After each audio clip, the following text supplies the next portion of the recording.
स्वतंत्रता प्राप्ति से पूर्व भारत की स्वतंत्रता के लिए भारतीय विद्यार्थियों के बीच क्रोध और विद्वेष की भावना चरम पर पहुंच चुकी थी और इंग्लैंड में उचित समय पर यह विस्फोटक रूप लेने वाली थी। 1 जुलाई 1909 को शाम करीब 8 बजे लंदन के वेजवाटर क्षेत्र के 106 लडबरी रोड पते वाले लॉजिंग हाउस की पहली मंजिल के अपने कमरे से एक युवा और आकर्षक भारतीय विद्यार्थी बाहर निकला। उस समय लंदन में नेशनल इंडियन एसोसिएशन ब्रिटिश और भारतीयों के बीच परस्पर संवाद को बढ़ावा देने के लिए नियमित दावतों का आयोजन कर रही थी। इनमें से एक दावत का आयोजन आज भी होने वाला था। इसका आयोजन दक्षिण केंसिंगटन के इंपीरियल इंस्टीट्यूट स्थित जहांगीर हॉल में हुआ था। NIA की मानद सचिव सुश्री बेक ने करीब 9:30 बजे युवा छात्र के आगमन पर उसका स्वागत किया। चूंकि वह दावत में कई अन्य लोगों से परिचित था, इसलिए उसने मिस बेक से कहा कि वह उससे मिलना चाहता है। अतः उचित अवसर की तलाश में युवा छात्र पूरे आत्मविश्वास के साथ वहां मौजूद रहा। रात्रि लगभग 11 बजे NIA के मानद कोषाध्यक्ष विलियम कर्जन वाइली जहांगीर हॉल में पहुंचे। वह प्रसन्न भाव से कुछ भारतीय विद्यार्थियों से मिले और फिर इस युवा से बातचीत में व्यस्त हो गए। अचानक उस युवा ने एक छोटी कोल्ट पिस्तौल निकाली और नज़दीक से 4 गोलियां कर्जन वाइली की आंखों में दाग दी। वाइली गिरे और उसी समय उनके प्राण पखेरु उड़ गए। बंदूक के पहले धमाके की आवाज़ सुनकर संघाई से आए 46 वर्षीय डॉक्टर कावस लाल काका कर्जन वाइली की मदद के लिए आगे आए और दुर्घटनावश उन्हें भी एक गोली लगी और दर्द से छटपटाते हुए वह भी गिर पड़े।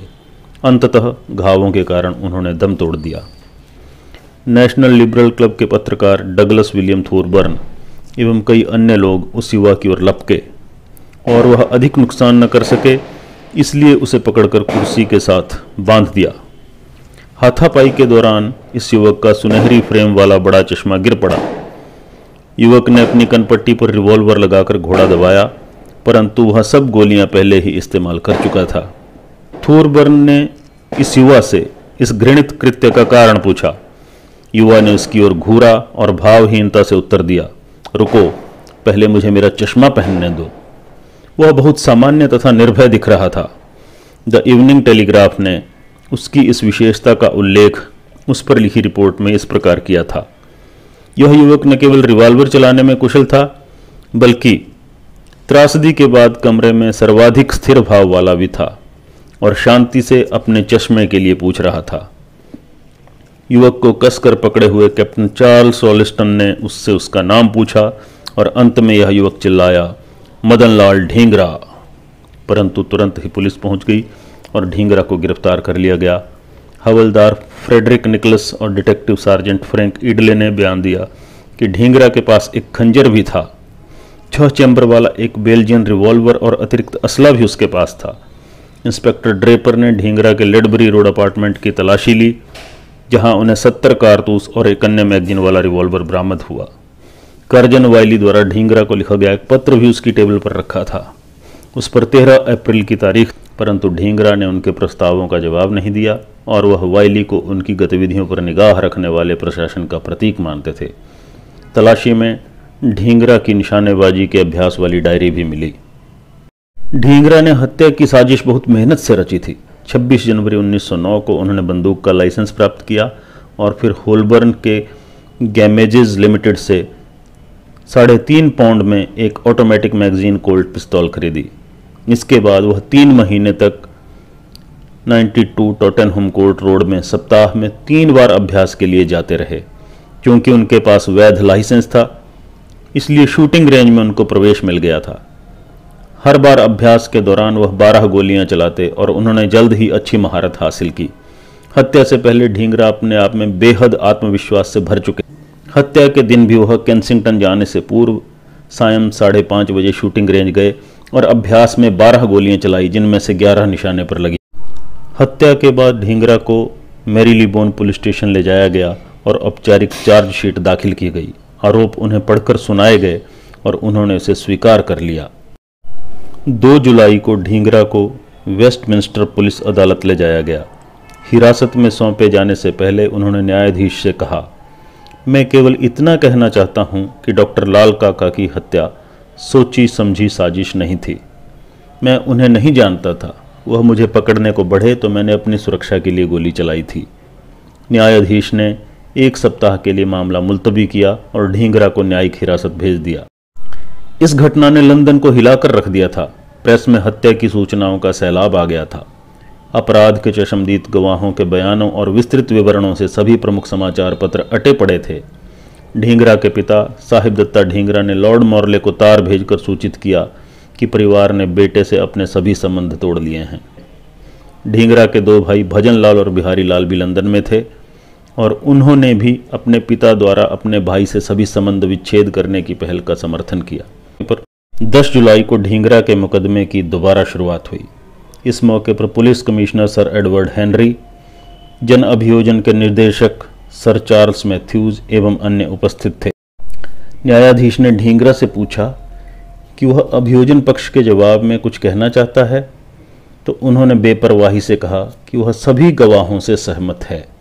अपने पक्ष में वह कोई सबूत नहीं देना चाहता, परंतु हाँ, वह अपना वक्तव्य जरूर पढ़ना चाहता है। मदन लाल ढींगरा का ऐतिहासिक वक्तव्य इस तरह से था: अपने किए को न्यायोचित ठहराने के अतिरिक्त मैं अपने बचाव में कुछ नहीं कहना चाहता।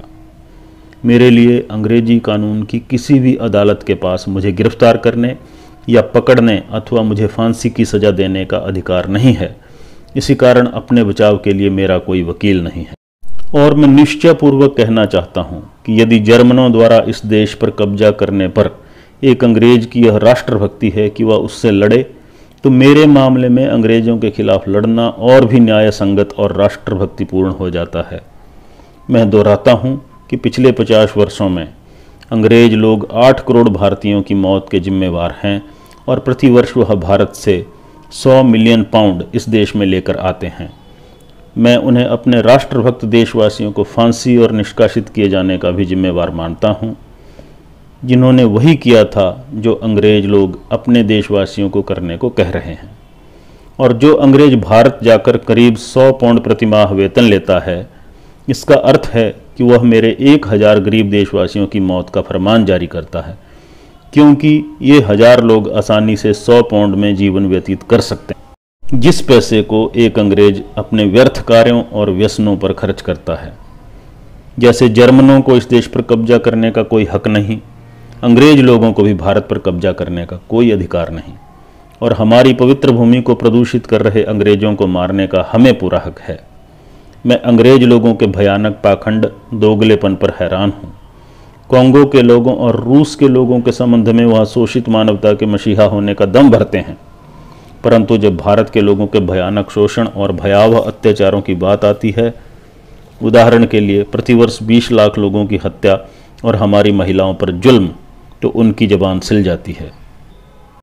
यदि इस देश पर जर्मनों का कब्जा हो जाए और कोई अंग्रेज युवक जर्मनों को लंदन की सड़कों पर विजेताओं की सी निर्लज्जता के साथ घूमता हुआ देखे और वह 1 या 2 जर्मनों को मार डाले, तो उस अंग्रेज युवक को यहाँ के लोग देशभक्त मान लेंगे। उसी तरह मैं अपनी मातृभूमि की स्वतंत्रता के लिए तैयार।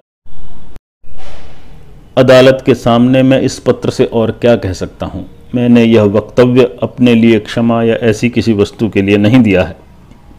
मेरी इच्छा है कि अंग्रेज लोग मुझे मृत्यु दंड दें, जिससे मेरे देशवासियों की बदले की भावना और प्रबल हो जाएगी। मैं इस बयान को शेष विश्व, विशेषकर अमेरिका और जर्मनी के सामने अपने लक्ष्य के लिए न्याय स्वरूप रख रहा हूँ। अदालत खामोश थी और कक्ष में सन्नाटा फैला था। कानूनी मदद के लिए एक बार फिर पूछे जाने पर क्रुद्ध ढींगरा ने कहा, मैं आपसे कितनी ही बार कह चुका हूँ कि मैं इस अदालत के अधिकार को नहीं मानता। आप जो करना चाहें कर सकते हैं, मुझे कोई ऐतराज़ नहीं। आप मुझे मृत्यु दंड दे सकते हैं, मुझे परवाह नहीं। तुम गोरे लोग सर्वशक्तिमान हो गए हो, लेकिन याद रखना, जल्दी ही हमारा समय आएगा और फिर हम जो चाहें करेंगे। न्यायाधीश ने 17 अगस्त को ढींगरा को अपराध का दोषी मानते हुए फांसी की सजा सुनाई। ढींगरा को ब्रिक्सटन जेल में रखा गया, जहां 22 जुलाई को विनायक उनसे मिलने गए। उनके समूचे परिवार ने साथ छोड़ दिया था, परंतु विनायक ढींगरा के साथ थे। इस भावुक मुलाकात के दौरान दोनों की आंखों में आंसू बह रहे थे। कहते हैं विनायक ने ढींगरा से कहा था, मैं एक महान देशभक्त और शहीद के दर्शन के लिए आया हूँ। ढींगरा अदालत में एक और बयान पढ़ना चाहते थे, परंतु पुलिस ने उसे जब्त कर ऐसा करने से रोक दिया था। बयान की प्रति विनायक और उनके साथियों के हाथ लग चुकी थी। उन्होंने निर्णय किया कि ढींगरा को सर्वश्रेष्ठ श्रद्धांजलि दूसरे वक्तव्य को प्रकाशित करने से ही होगी। विनायक ने डेली न्यूज़ में काम करने वाले अपने एक मित्र डेविड गार्नेट से वक्तव्य को छपवाने के लिए पूछा। लंदन का कोई अन्य समाचार पत्र उसे छापने को तैयार नहीं था। रॉबर्ट गार्नेट वक्तव्य को अपने बॉस रॉबर्ट लिंड के पास ले गए, जो ढींगरा की फांसी से एक दिन पहले 16 अगस्त को विशिष्ट स्कूप प्रकाशित करने के लिए राजी हुए। चुनौती शीर्षक से ढींगरा के वक्तव्य से पहले प्रस्तावना के तौर पर संपादक की एक टिप्पणी थी। एक प्रति हमारे हाथ आई है जिसे ढींगरा ने हत्या से पहले लिखा था, ताकि वह उसे इस तरह पढ़ सके जैसे कि यह घटना के उपरांत लिखी गई हो। मुकदमे के दौरान कैदी ने इस दस्तावेज का जिक्र किया था, परंतु इसे जनता के सामने नहीं लाया गया। हम बताना चाहेंगे कि इसकी प्रति कुछ समय से ढींगरा के साथियों के पास थी। यह वक्तव्य इस प्रकार है। मैंने उस दिन माना था कि राष्ट्रभक्त भारतीय युवाओं के निष्कासन और दुर्दांत फांसियों के प्रतिशोध स्वरूप मैंने ब्रिटिश खून बहाने का प्रयास किया है। मेरा मानना है कि विदेशी बंदूक के हत्थों के जोर से गुलाम बनाया गया देश सदा युद्धावस्था में रहता है। चूंकि निहत्थी जनता खुलेआम युद्ध न करने को मजबूर रहती है, इसलिए मैंने आकस्मिक हमला किया। क्योंकि मुझे बड़ी बंदूकों की मनाही थी, ऐसे में मैंने अपनी पिस्तौल निकाली और गोली दागी। एक हिंदू के तौर पर मेरा मानना है कि मेरे देश के साथ गलत व्यवहार ईश्वर का अनादर है। स्वास्थ्य और बौद्धिक तौर पर निर्धन होने के कारण मेरे पास मेरी माता को देने के लिए अपने रक्त के अलावा और कुछ नहीं था, और इसलिए मैंने उसकी देहरी पर यह भेंट चढ़ाई। मेरी माता का ध्येय भगवान राम का ध्येय है। उसकी सेवाएं भगवान कृष्ण की सेवाएं हैं। भारत और इंग्लैंड के बीच स्वतंत्रता की लड़ाई तब तक जारी रहेगी जब तक हिंदू और अंग्रेज नस्ल मौजूद रहेंगे, यदि यह मौजूदा अस्वाभाविक संबंध नहीं रुका।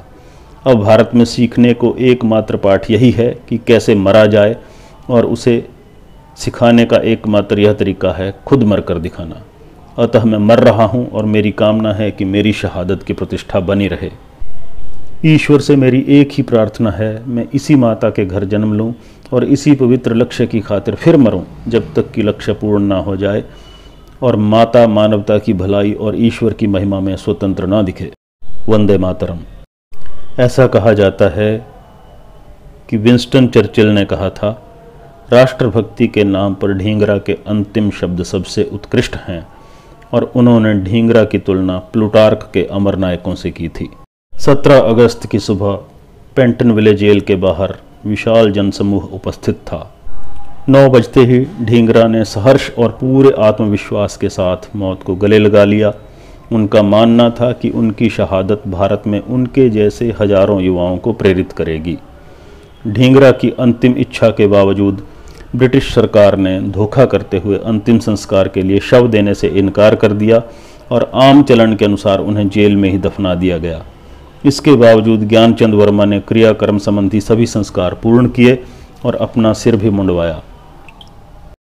दशकों बाद 13 दिसंबर 1976 में इंदिरा गांधी की अगुवाई में तत्कालीन भारत सरकार ढींगरा की अस्थियों को स्वदेश उनके गृह नगर अमृतसर लेकर आई। बहुत ही सौभाग्यशाली नगरी है अमृतसर, जिसको यह सम्मान प्राप्त हुआ कि उसके 2 सपूतों ने इंग्लैंड में जाकर अंग्रेज़ों की हत्या कर स्वतंत्रता का बिगुल बजाया। लंदन की पहली गोली ढींगरा ने चलाई थी। कुछ वर्षों बाद अमृतसर में ही पला बढ़ा दूसरा सपूत ऊधम सिंह यह कार्य करने वाला था। भारत माता की जय।